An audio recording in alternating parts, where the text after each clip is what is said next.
Good evening, everyone, and very welcome to this our Zoom meeting of Basics of Successful Branding.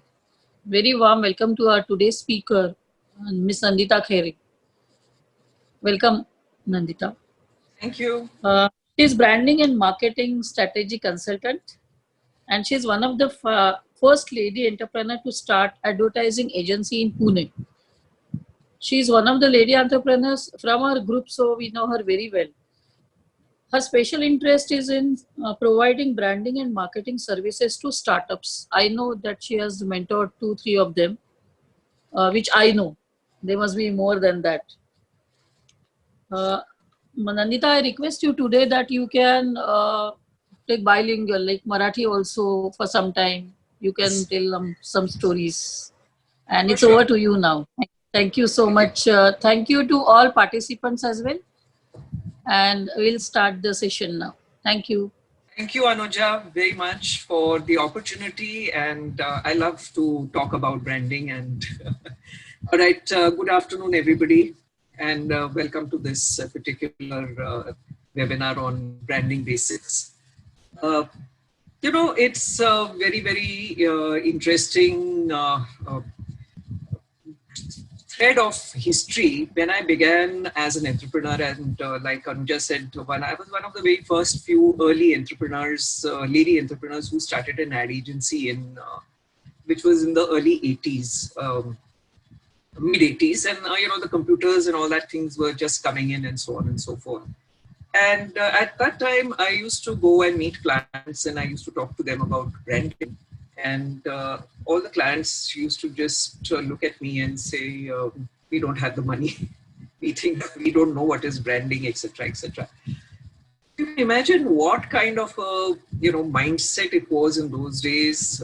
Branding was an unknown territory. In the last 15, 20 years, suddenly branding has come on to the market place, and everybody has become very, very conscious about the word brands and branding. Now, over a period of time, my entire period of, when I was doing, or when I'm consulting, I realized that there is a lot of misunderstanding of what branding is, and invariably it lands up to, having a good logo and so on and so forth, which is really not the truth as far as branding goes. It doesn't mean just creating a logo and having, a visiting card and a letterhead. Branding goes much, much beyond that. And so I thought I'd take you through a little basic and tell you some very interesting stories about branding as we go along. And I'll start with my first slide, where I'm going to ask you some questions. I know I'm not going to get any answers. I'm not expecting. But this is a question which I normally ask. I said, which are the brands? And invariably you will say that Dettol, Titan, Bata, these are all brands, Big Basket, etc. And Unique Technologies, Asha Engineering, Avlar Technologies, or for that matter, Anikant Education Society, etc., not brands. That's the first thing, because a general understanding of perception is that only consumer products are brands and the rest of them are not brands. As a matter of fact, all these which you can see in the slide here, they are all brands. Some are service brands, some are people brands, some are retail brands. I'm going to just ask you a little question here. You take the last two, which is Reliance Jewel and Tanishq. As a consumer, which one will you prefer to go to? Will you like to go and shop at Tanishq, or will you prefer to go to Reliance Jewels?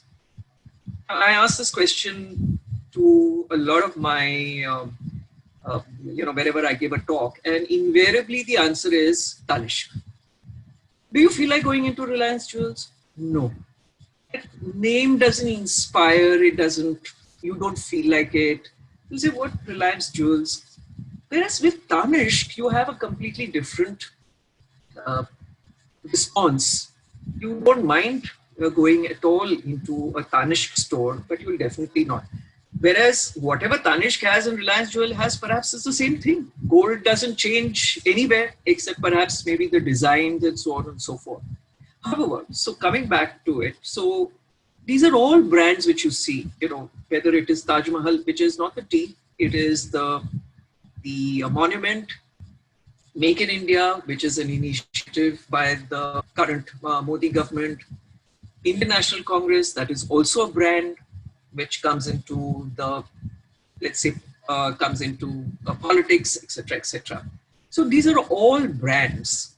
And so, the next question is, if you have a look at this two shirts, both these shirts have originated, or rather they have been manufactured in the same factory.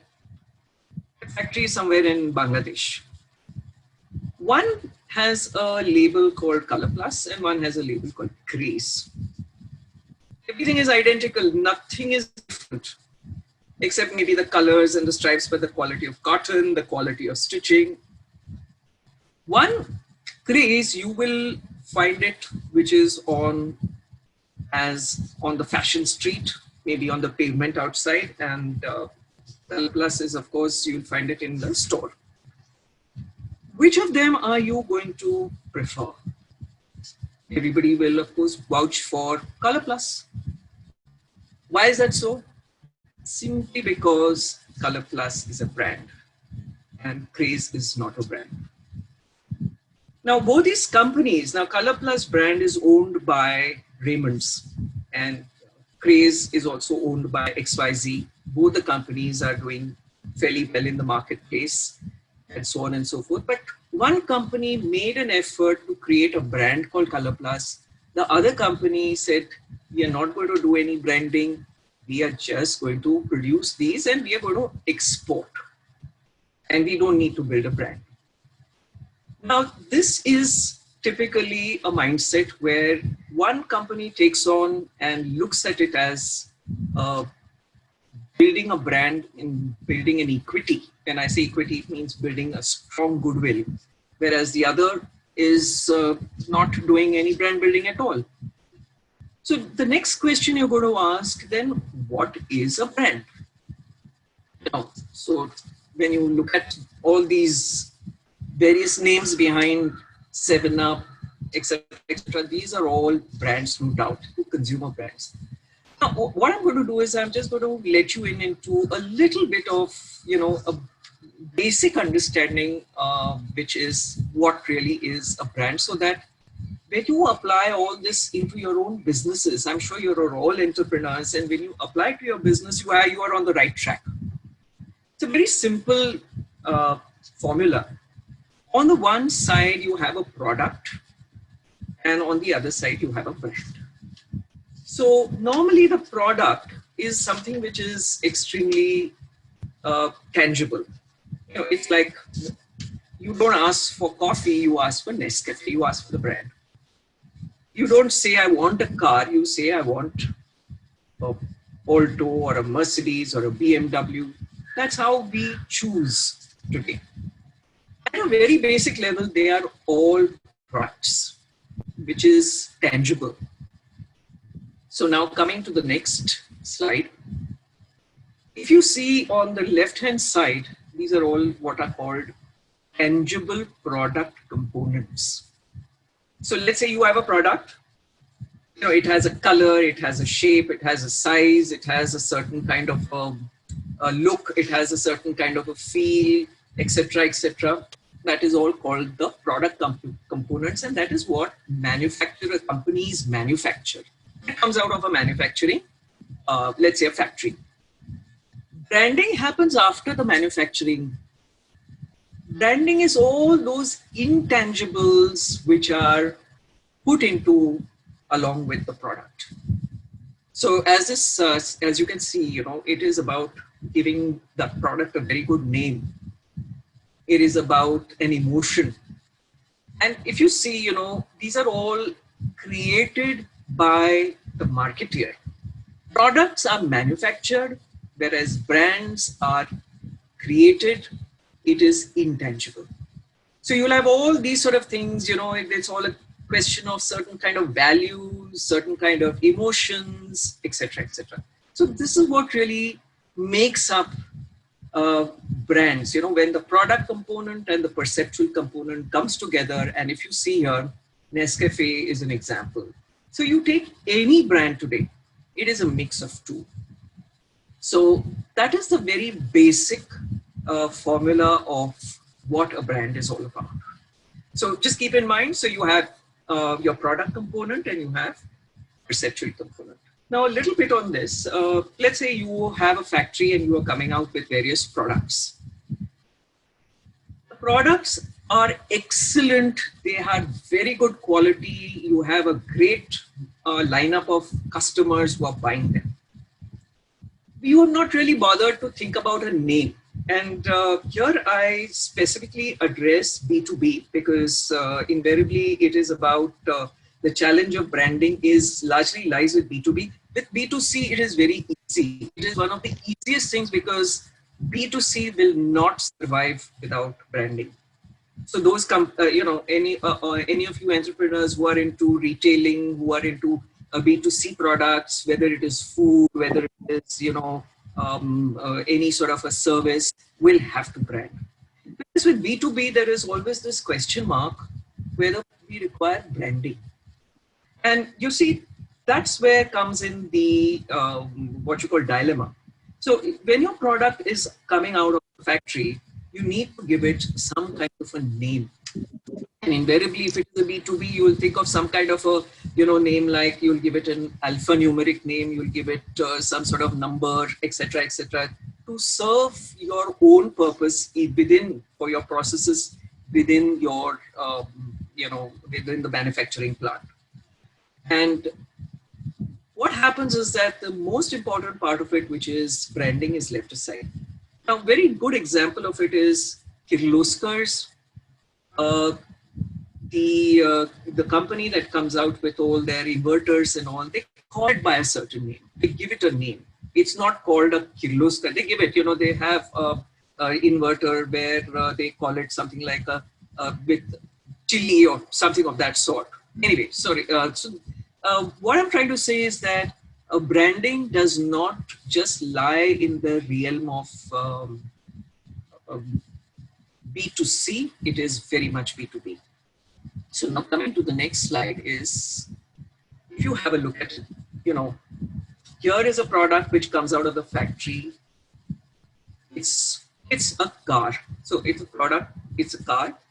The moment the marketing people come into the picture, they create the emotional dimension, they give it a name, and they create a certain kind of a perception. And today, brands is nothing, it is all about perception. That is what we buy. It is all what is there in our minds.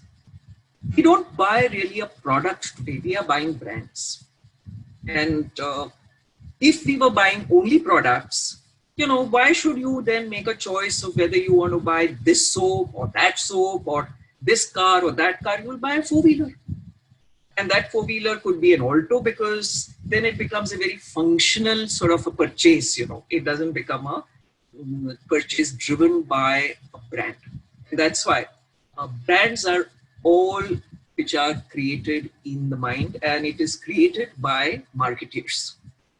Now, there are dime a dozen examples of, how, branding has brought about immense success. I'll share with you a few stories, but a very interesting story which I'd like to share, and I normally share it, is about Intel. And if you all recollect, we all know Intel as being the company that comes out with microchips. We call it Intel Inside. See, they were once upon a time, they were a commodity, they were a ingredient or a component of a product which was called computers. End users like you and me never really bothered. We don't even know what a microchip does, really speaking. And why should really we be interested about what a microchip is about? So what happened here really was Intel was very smart. They decided that they want to bring the end user, which is you and me. We are not buying chips. We buy computers. We buy laptops. They said we will influence the end user and make him to feel that he or she is buying something of great value when he buys a computer. So what did they do? They created a sticker called Intel Inside, and that sticker was put on all computers, laptops, etc.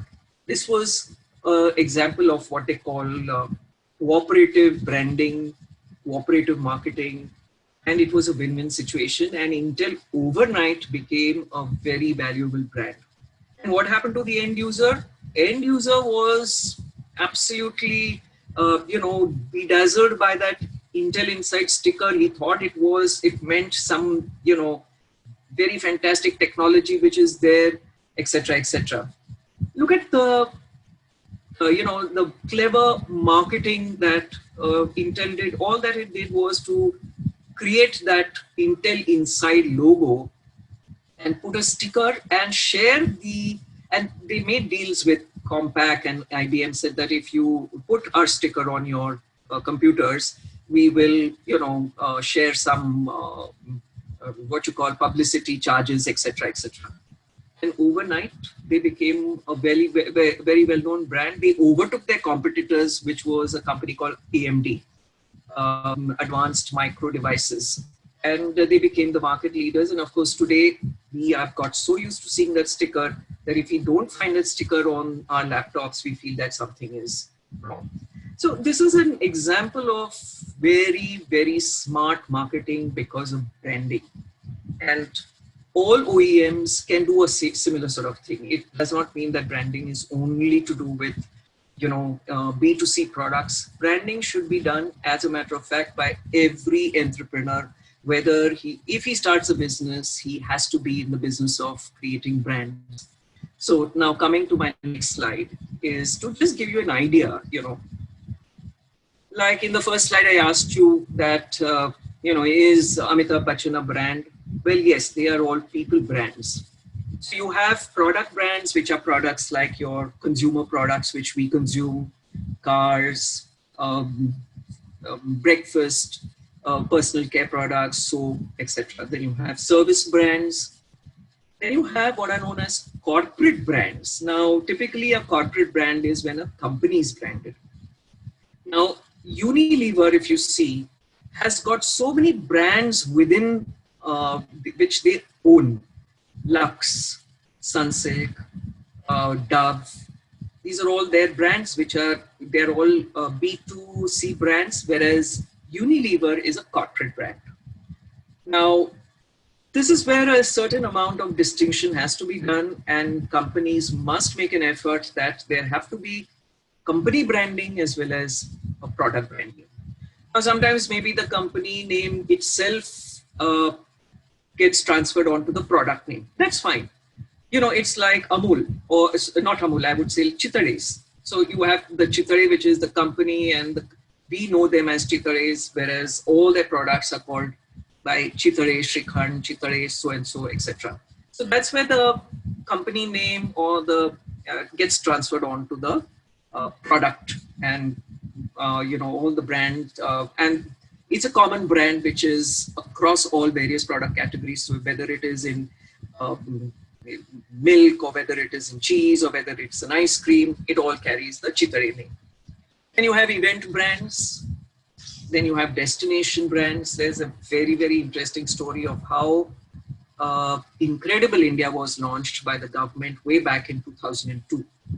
And it's really an incredible story because at that time, there was a very, very, smart gentleman. Today, he is the CEO of Niti Aayog, Amitabh Pant. A very marketing-driven mindset. And he was the person who was in the government, and then they hired an advertising agency. And together with the advertising agency, they said that, no, we have to increase India's perception in the world, in the global tourism market, because people thought India to be third world.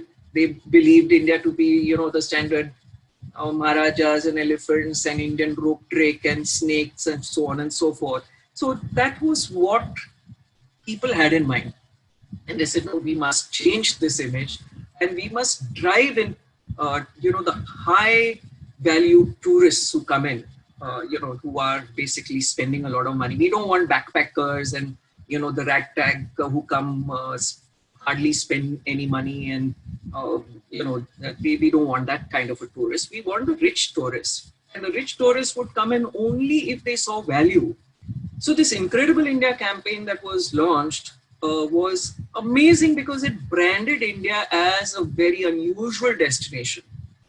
And that's where, they catapulted India into the world tourism market.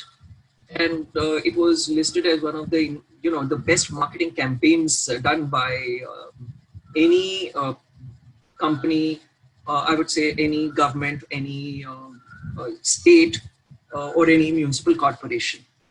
When you come, you have people brands. And now you would say, what about people brands? Now here is where I give a very interesting example.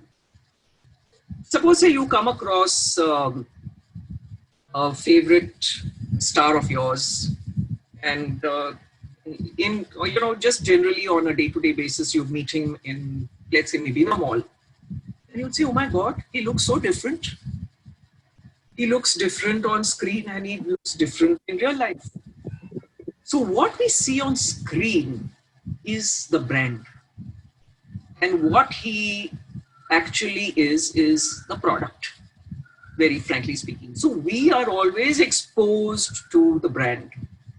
And let me tell you something here about people brands. Today you read about various stories of people. There are stories about, let's say, I'll take an example like Kareena Kapoor and her son Taimur and so on and so forth. Now, do you think these stories are some journalist is going and checking out? No. These stories are deliberately given to their PR companies. And these PR companies, their job is to spread these stories.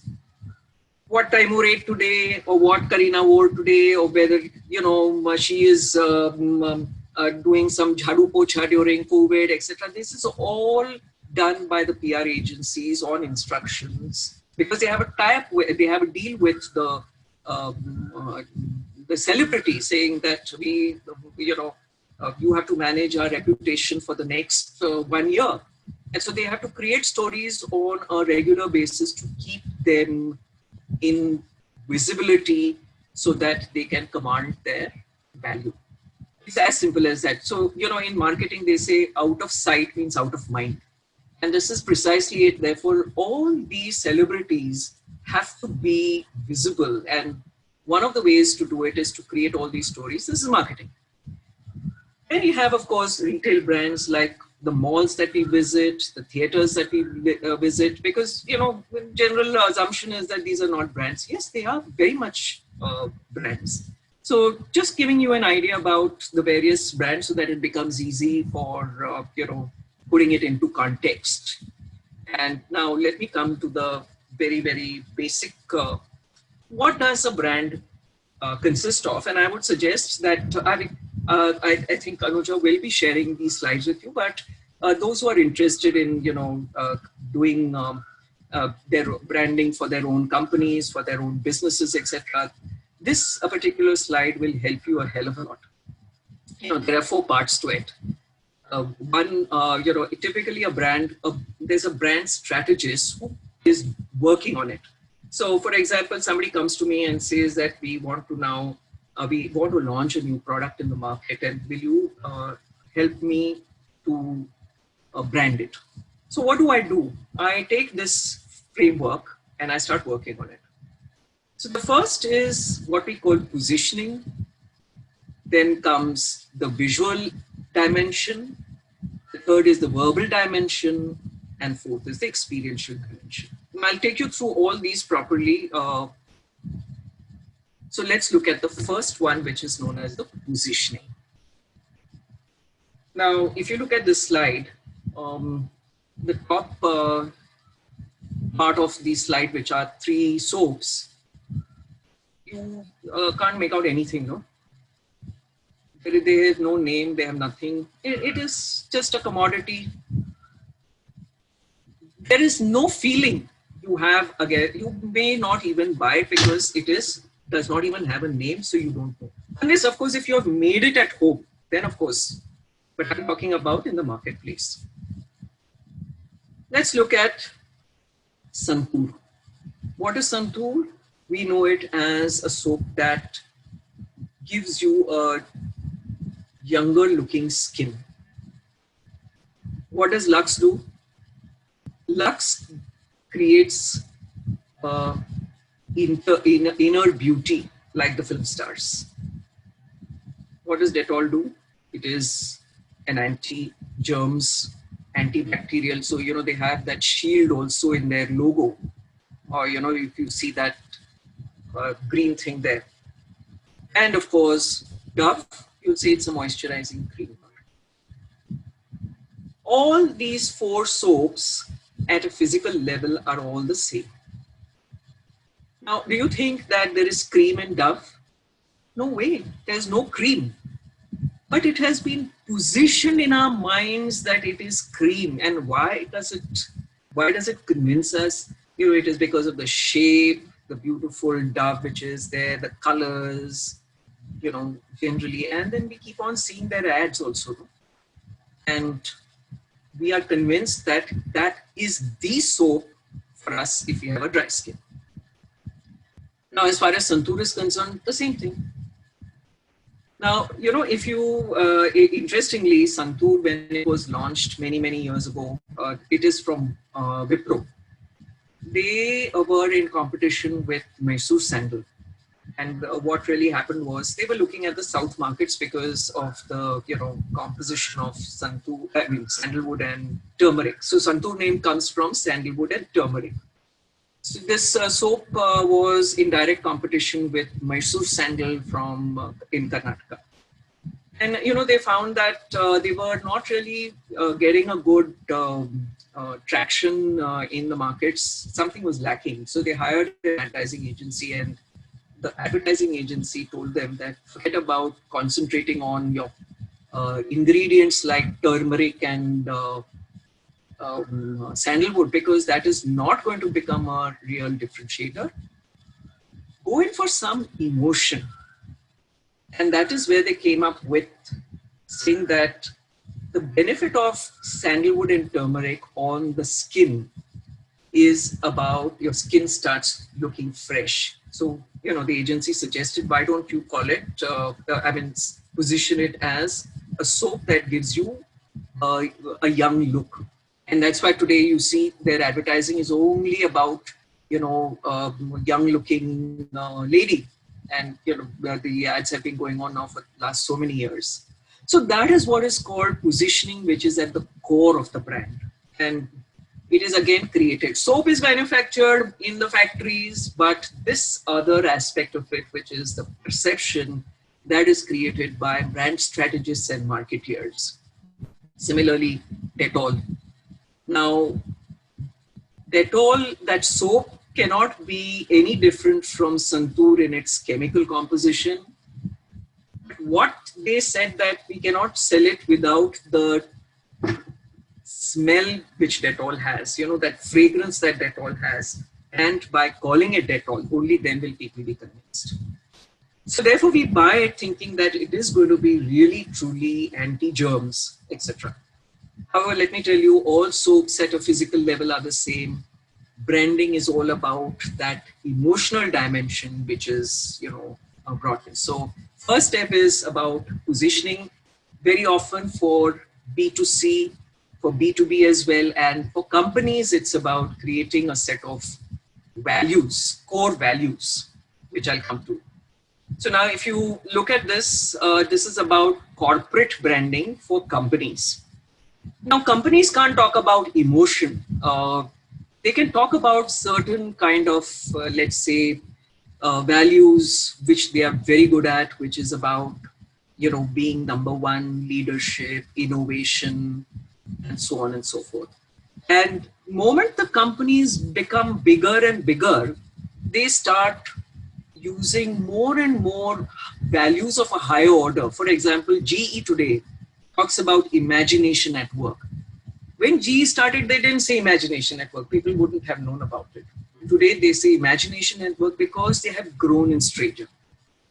So for companies, it is very important. So if you have a company, you need to create a company, a brand, and your company needs to also have whichever products, you have a product brand. So that is the first step to look at your own branding strategy.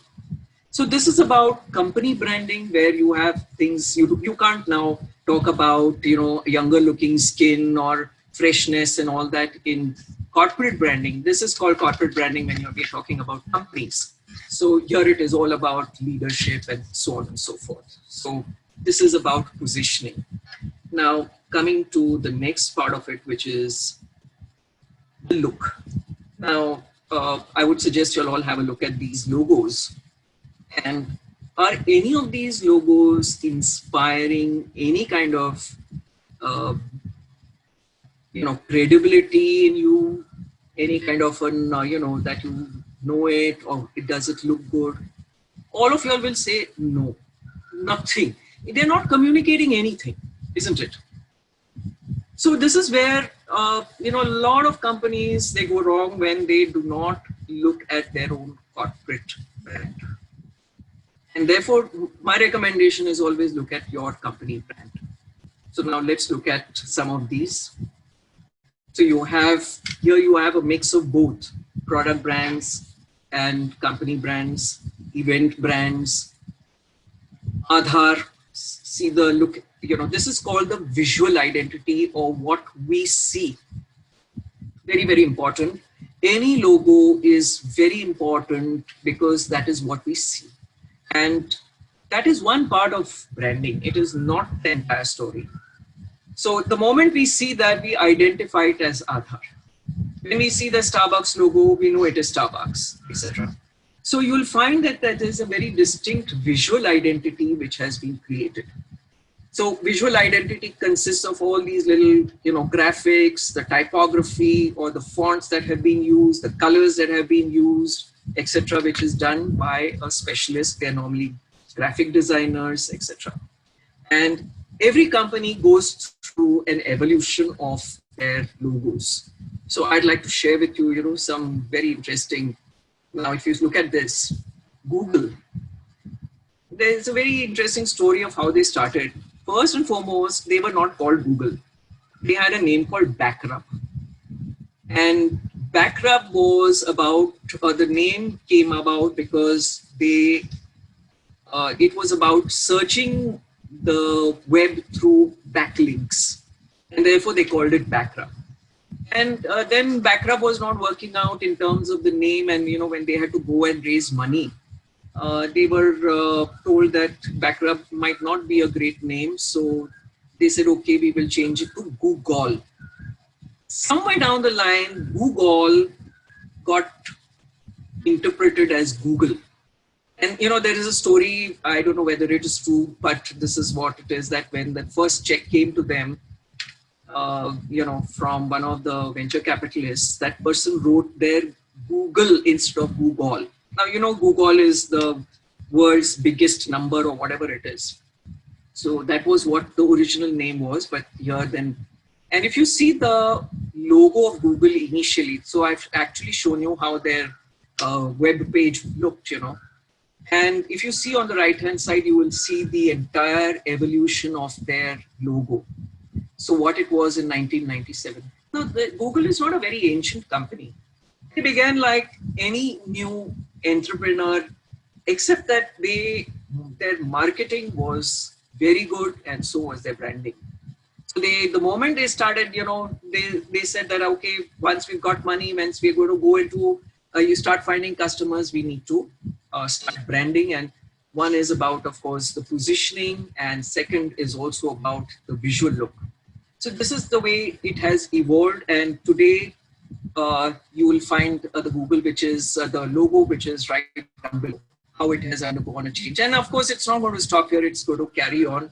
because changes in this visual identity, as they say, is required for them, particularly a lot of the internet brands, is to remain relevant.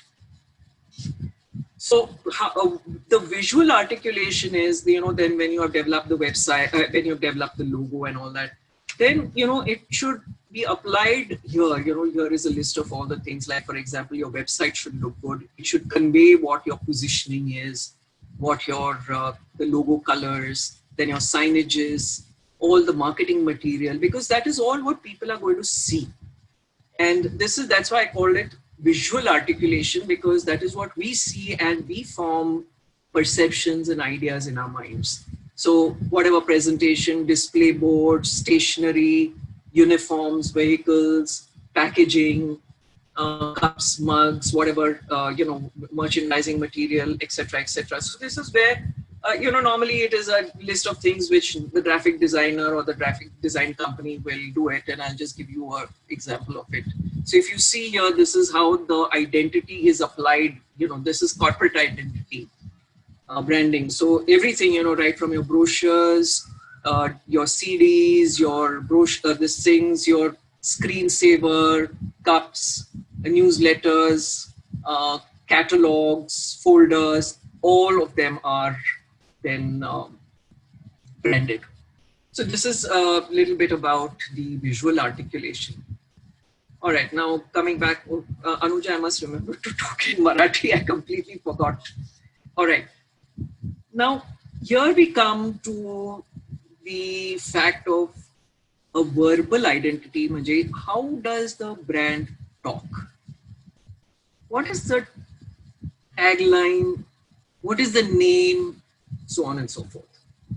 So here I have shown you the first name that Amazon, Jeff Bezos thought it was Cadabra. And what happened was somewhere in the translation, he said Cadabra and somebody heard it as cadaver, which means a dead body. And Jeff Bezos said, no, this name is not going to work. So how important it is to have the right name. Then he said, what should I have as a name? See, if you see, verbal identity means it is the name, it is the tagline, and it is the kind of tone of voice. So the name Amazon to him represented the long river and everything from A to Z. And that is the reason why he chose the word Amazon. This is an example of Amazon. So from Cadabra, he changed it to Amazon. So none of them ever thought that, we should not change it. They took the decision and quickly changed it. Vodafone. The name Vodafone was from voice, data, and phone. And, as I told you earlier, a backrub and Google. So this initially was their Google's first company name. And from backrub, they went into Google.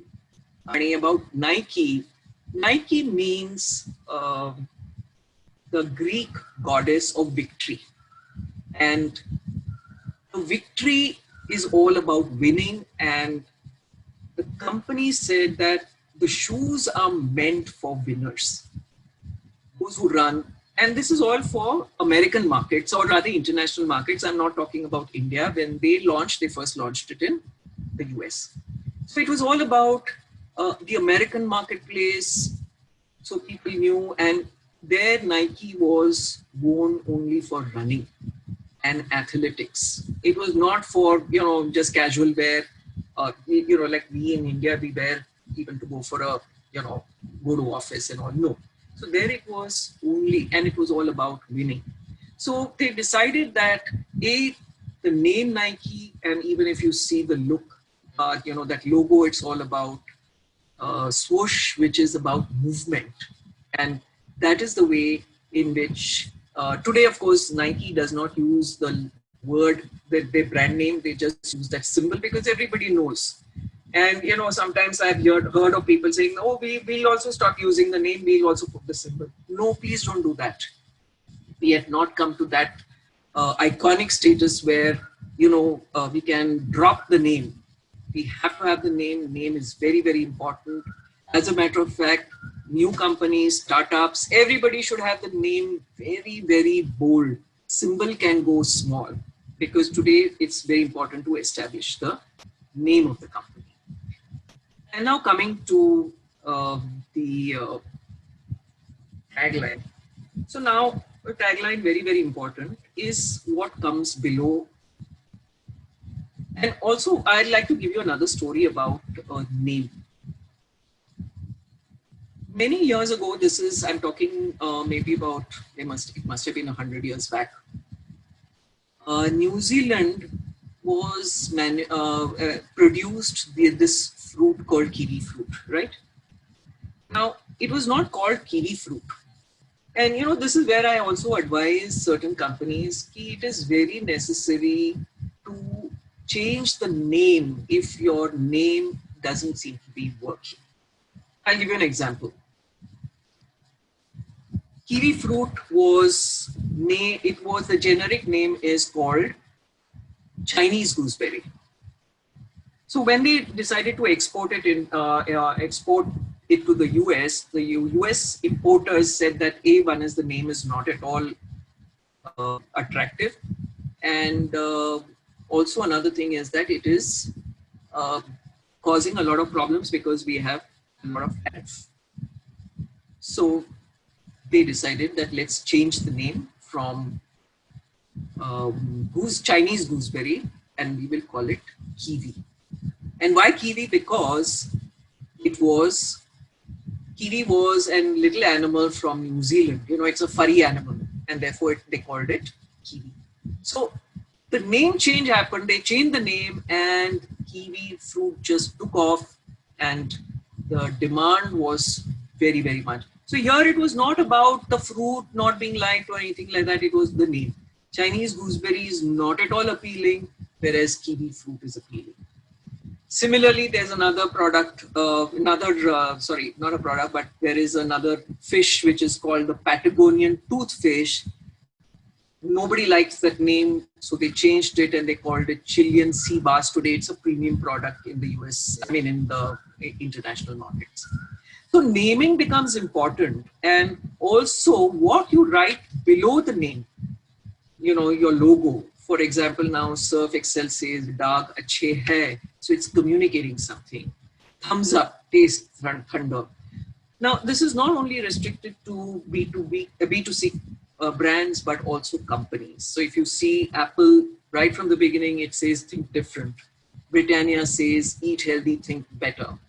Tata Motors says connecting aspirations. So very, very important that companies must have a tagline which is about what is their promise, what do they want to say.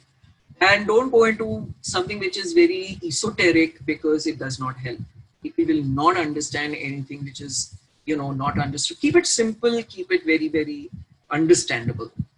So this was about the verbal identity. And now coming to what is called the experiential identity is about any company. If I have let's say a office which is even 500 square feet, it has to look and feel good. That whole area, whether it is a manufacturing facility, whether it is what you call office space, it has to look excellent, because if a prospective customer comes in or a vendor comes in, any stakeholder comes in, he should feel good.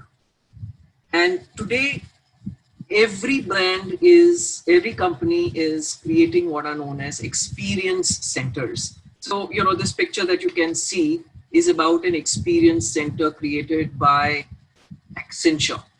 And you'll say, what does it mean for Accenture? But yes, it has created this experience center for, their clients, where they can come and they can, understand the business. So if you look at that visual, you'll say, oh my God, there's so much of money being spent and all. Well, small brands, SMEs, medium-sized companies, micro enterprises need not spend so much money, but at least make an effort to do something good about your uh, offices, make them look, reception areas particularly, make them look exciting. Now, that doesn't mean you put up posters and so on and so forth. That also requires a strategy. So in branding, we call all these things as brand touch points. So, let's say, for example, your lobby area, a retail store, the factory tour, or let's say a warehouse, a telephone operator, or the receptionist who's sitting and taking calls. Very important how she speaks, because that is going to be a way in which the company brand is going to be communicating with its customers.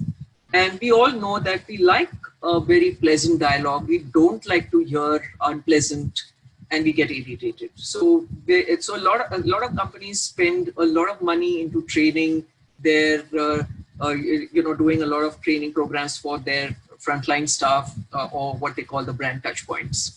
So it's all about and this is what is called the experiential dimension. So normally, as a brand strategist, the brand consultant will give a training to all the salespeople as what is the brand all about, how should you be able to carry yourself, how should you, what is the kind of a language you speak, other than, of course, your, information about the product and so on and so forth. How should the experience be? When you go to Levi's store, or if you go to, let's say, a McDonald's store, you'll find that all of these are standardized. So you have a Levi's store, let's say in Bombay, or a Levi's store in Pune, the look and feel is the same. It's simply because the brand guideline says that it has to be standardized, it has to be an experience which should be common across all geography. So whether they are in Pune, or whether they are in Mumbai, or whether they are in the US, they have to look the same. The standards have to be defined, and or rather, let me put it this way, it has to be standardized. So this is the experiential dimension of the brand. And now coming to the what does the brand need to do continuously? I mean, how do you become a brand? Okay, you have done all this, you have done the name, you have done the visual, you've got a logo, but that's no point. So if you remember the first slide which I showed you of Color Plus and that other label called Craze, Color Plus communicated, Craze didn't. So therefore, communications becomes very, very critical to any company. And it's so important. It doesn't mean you have to invest a huge amount of money. You must have a continuous dialogue with your customers, with prospects, with your vendors, and internal customers, which is your employees. And how does that all of these are strategized. So now, for example, if you will look at your customers, how will you keep them? How will you continuously communicate them? You will use, let's say, newsletters. You will use social media. You will use trade magazines and so on and so forth to continuously communicate. So communication becomes very, very important. And I'll just share a slide with you. Is about what all are the things that you need to communicate. So if you look at it, there are social networks, there is the in-store experience, there is mailing, then there is your social media, your website, newsletters, apps, personal relationship, one-to-one, etc., etc. And I have made a list of all the things that you need to concentrate on to do effective branding. This is called brand image building. Or in, the very common, often used word is branding. So developing of a website, advertising in trade magazines, digital marketing, which means using all the platforms. Now, a company may feel that why should we use Instagram? Instagram is very, very necessary today because a lot of the millennials are there. And it doesn't mean you have to go on showing your products there. There are so many ways in which You can use Instagram, not necessarily for your products, but you can create internal for your internal communications, for employer branding, employee branding. You can use Instagram, and this is the way. And every digital platform has its own features, and therefore the social media which is used has to be tailored to that particular medium. So what you're going to do on Twitter might not work on Instagram. So all these have to be clearly understood and then only used. So you need somebody to advise you on that. Marketing material like your company brochure, company catalog. Now, invariably, I find that a number of people combine the catalog and the company brochure as one. No, your company brochure is about creating an image. So make a separate company brochure, and your catalog is about your products, your, let's say branded products, which is different. Don't combine the two. And when you're present both together. It always has an impact.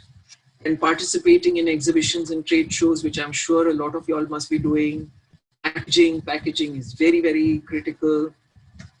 Public relations, which is how you manage your reputation outside. On today it is all online, not so much about print, but online reputation management or ORM is a very important. And how do you create it? I mean, it's a simple thing like how many of you all are blogging today? In a personal capacity, are you writing about yourself? About your expertise, about your sector, etc., etc. That is about creating leadership. So very, very important, and that comes in public relations, and it's all about how you are able to manage your online reputation, and of course, relationship with a lot of the various stakeholders outside. For example, government institutions. Then you have your local. Let's say, for example, if you have a factory which is in somewhere outside of Pune, how do you interact with the Gram Panchayat? Do you have a good rapport with them? What is the kind of communications that you have? So that all comes under part of public relations. Networking becomes very important, and I'm sure when you are members of MCCIA, you all must be doing a lot of networking, then participating in road shows, etc. So all this is all about building the brand image. So I've come to the end of my, little talk on the basics. And if there are any questions, and of course I'd like, if anybody wants, you all can take this also from MCCI. Thank you very much. Thanks, madam. We have one question from one of the participants. They wanted to know difference between branding and marketing. All right. Now, marketing is, typically marketing is all about what you call, you have a product, you create a price for the product, you make it available to your customer, which is through distribution. And in order for your customer to know about it, it is about promotion. So branding comes under marketing in what you call the product. So your product and brand. So that's where, and marketing is all about creating what you call the pull, and branding is about creating the image. And invariably what happens is that, typically marketing is understood to be actual selling. No, it is not really about selling. Marketing is you are creating this, what you call various ways in which you are impressing about, you are reaching out to your customer, so on and so forth. So that is the basic understanding of branding is a subset of marketing. Thank you. Now another question is about after COVID, what will be the change in these branding strategies? Because like as you said, attending exhibitions and all will not be there for at least for 6 more months. So will there be any change in traditional branding? Marketing communications might get affected in the sense that there might not be some road shows, and there won't be any what you call exhibitions and trade shows and so on and so forth. But the actual activity of branding cannot stop. That can just go on. One more person wanted to know about trademarks. Sorry? Trademark. Trademark. All right. What in relationship, in what context? See, I think basically when the logo, the name is trademarked with the patent office, with the trademark office. So you get a TM. So therefore, that let's say for example, when you when you look at the word Coca-Cola, you cannot use that font, you cannot use that color, cannot use any of that style because it is trademarked. And that is one of the things which normally all brands do, is to get it trademarked. Okay. Will this virtual branding and virtual exhibitions will help branding? Now people are coming up with virtual exhibitions. Well, there yes, was one I mean that is it's an extension. For example, now if you see, Google has this 3D view of museums and of various what you call great buildings and all. Definitely, I mean it can, and I think it will be a great way in which you showcase your products and companies, and definitely, at least till the time that we are unable to interact, because ultimately then I always, in my personal opinion, as a customer, as a consumer, you like to touch and feel actual things. But till such time that we are unable to do it, yes, this will be a good way to do it. Okay, thank you so much. I request Amol or Satvesha, please make Shubham Bidkar also one of the panelists, so that Mansi madam can conclude and talk. Yeah. Till Okay, that time, we can take one more question. One of the participants is asking, when can we start B2B marketing, like B2B branding and marketing? In the sense, has the person started a company, or it's any time? It is, if they are not doing it, they should immediately start. Okay. Mansi madam, are you there now? Hello. Yeah, Mansi madam, you conclude now, and you can vote of thanks also. You can say something. Hello. Hello. Yeah, Yes. please. You are audible. Please, you can say. Hello. Yes. Yes, Mansi madam, you are audible. Yes, madam. Good evening. Good evening. Nandita session was very good, as usual. Thank you. Okay. Thank you so much. Thank you, Nandita madam. Thanks a And lot, one more Anuja, for having given the opportunity, and I hope it has been useful. As a matter of fact, I would suggest that if you can, distribute the presentation with all of them, it can be great. And if yes, always get in touch with me. Always circulate link, Nandita, those who have not attended. And the session was informative and useful as well. Your last session also was very informative. Yes. And we had arranged a couple of programs for VBSPAD also. Yes. So, we would love to hear you. And thank you very much. I'm only sorry, Anuja. I forgot to talk in Marathi. I hope that. No, that's okay. That's okay. But, next time. Thank you so much, Nandita madam, for taking out your precious time. No, it's okay. And if anybody has any queries, I can always communicate. Thanks, Mansi madam. Yes, thank you. Yeah, you can always contact Nandita madam. Yes. Thanks to MCCIA team for the support, Satvesha, Amol, and Madhura. Thank you so much.